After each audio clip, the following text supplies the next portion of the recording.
Guys, ngasi vlog se kina to ne. Ai mana magi ngasi football match leba. Adugi yengba la on chat ke tar lam de kar la as weather ju guys. Dum sai num keno weather sai tau lem ju. Sida jo chan lai de ma ga chat jo chat sam yeng hol ba.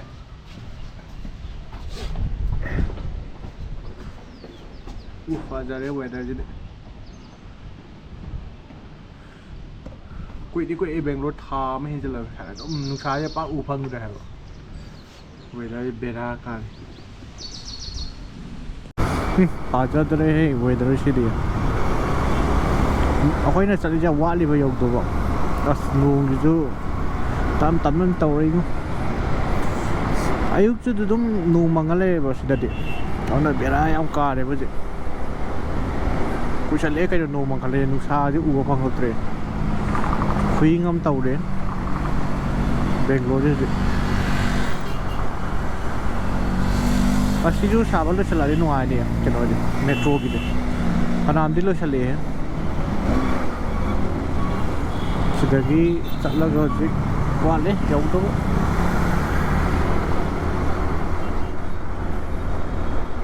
sana numang beri kesuka aja numta apa jadi biar ayam kar aja kar ada kuing ti ingat bera ni mesti. Ado aku je kena dah chat lah ni Bellandur dah. Ado yo bagong ulang yan tadi video jam sang ni. Kena ngasih video je tu nak. Lambi je pak ya hala roje. Direct ada yo ke football mapam tu ni ya hala ke. Pazare.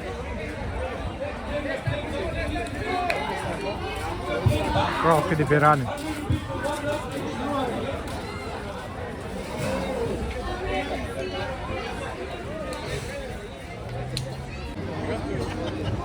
Selai FC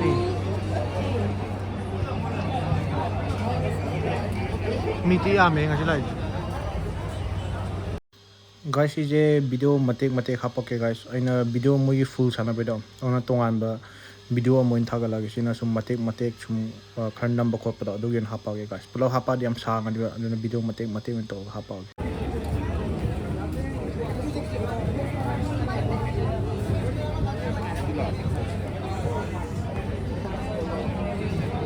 Ayo ro batang de khang ro si moi ga kai ga chane na tournament hai mo si adang na suba salai versus blue lock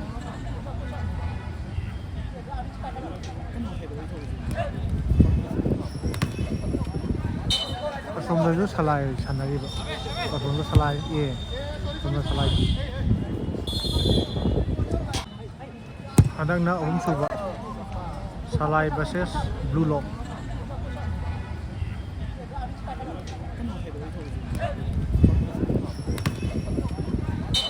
Asom da ju salai sanari ba. Asom da salai ye. Asom da salai.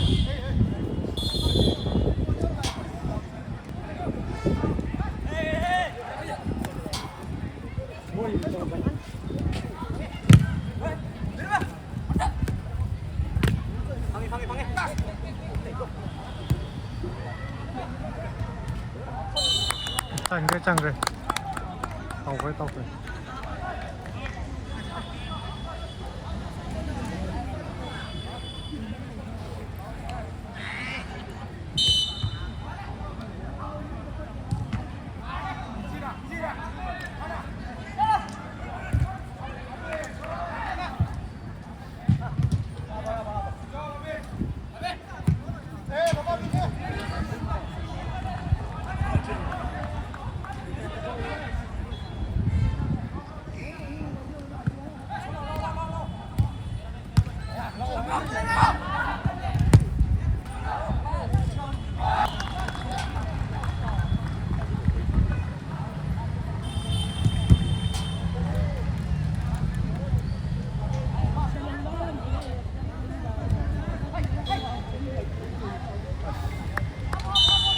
Tangi bro.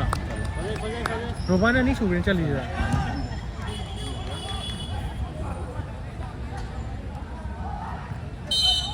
Kedi ai ka do male gol mapan musan do male.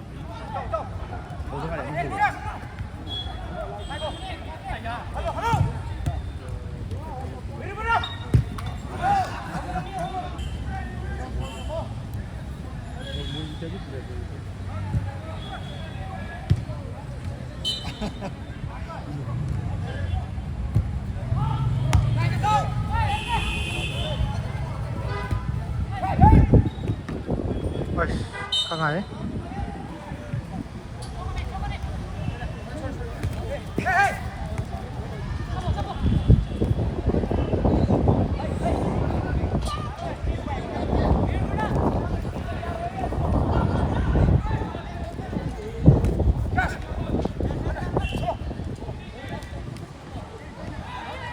Ay yak tangay.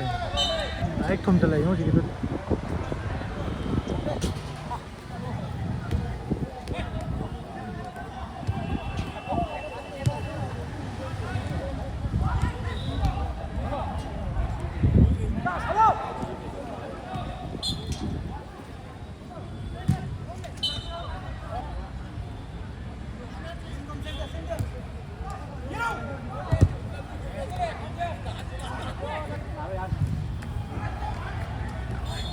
As amay kinakutsawag yung ani dia as.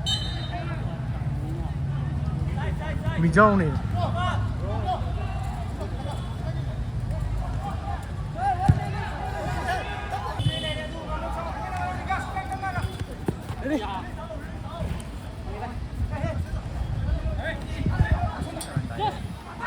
No, ya kanjal yo.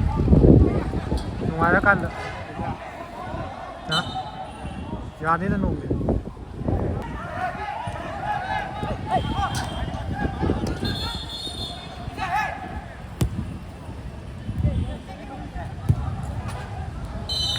San gay ne. Hoy ta din na tra. As pa direct goal out sure ya. Ladies and gentlemen, we have lemon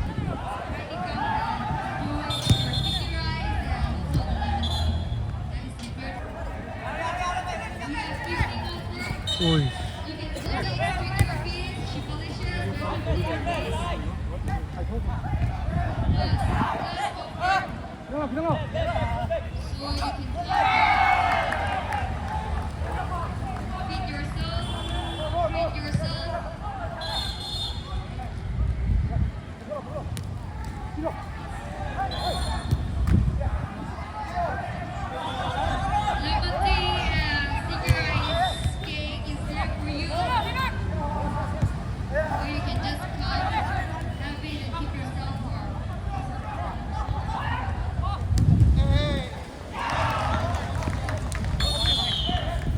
As.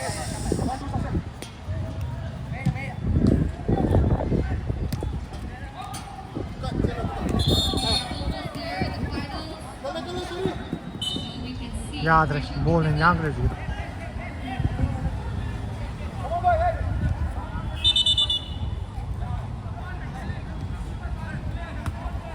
सांगे कलाकती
चल मरीज हो गए को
nghĩa tầng này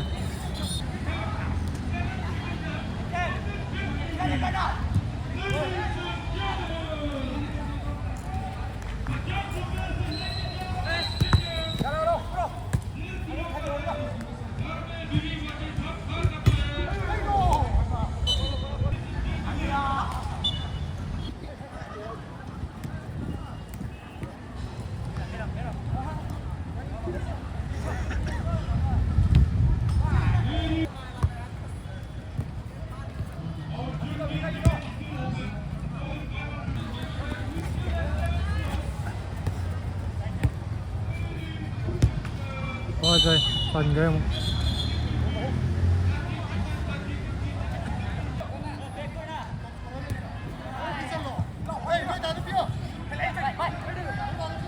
anh chân cái này gì đi anh chân cái này gì đi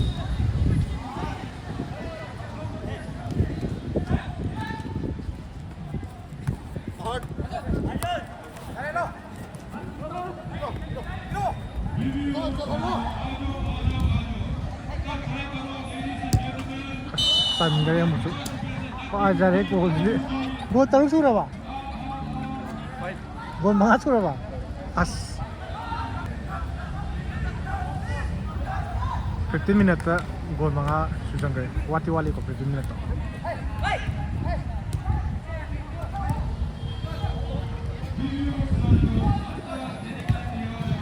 azare song goal tara sule me somi ngai da